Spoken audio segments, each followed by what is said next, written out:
আমি তাদের উদ্দেশ্যে বিনীতভাবে বলতে চাই, আপনি বিবাহের আগে কারোর সাথে কোনো রিলেশন করলেন, কোনো সম্পর্ক করলেন বিবাহ ছাড়া, আপনার জীবনে পরবর্তীতে যদি অন্য কারোর সাথে বিয়ে শাদী হয়, এই যে যার সাথে আপনি শারীরিক সম্পর্ক করলেন বা মানসিক সম্পর্ক করলেন বা কোনো ধরনের সম্পর্ক আপনি তার সাথে স্থাপন করলেন, এই যে আপনার আদান প্রদান, এই যে আপনার ভালোবাসা তার সাথে বিনিময় করলেন, পরবর্তীতে আপনার জীবনে যিনি ফিরে আসবেন, এটা কি তার প্রতি এক ধরনের অবিচার না?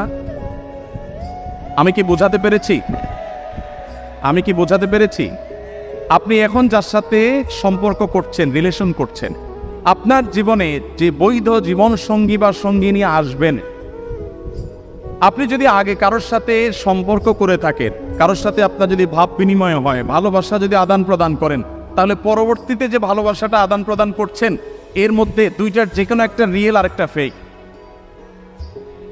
হয় আপনার স্ত্রীকে আপনি অনেক বেশি ভালোবাসছেন আর আগেরগুলো সব আপনার ভুল ছিল, আর না হলে আগেরটা আপনার সঠিক ছিল, এটা ভুল।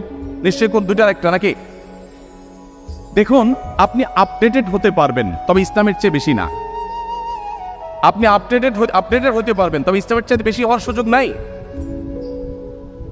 আপনি বিবাহ বহির্ভূত সম্পর্ককে বৈধ করার জন্য বলেন যে সম্মতি আছে কিনা, সম্মতি থাকলে দুইটাকে আপনি বৈধ মনে করছেন।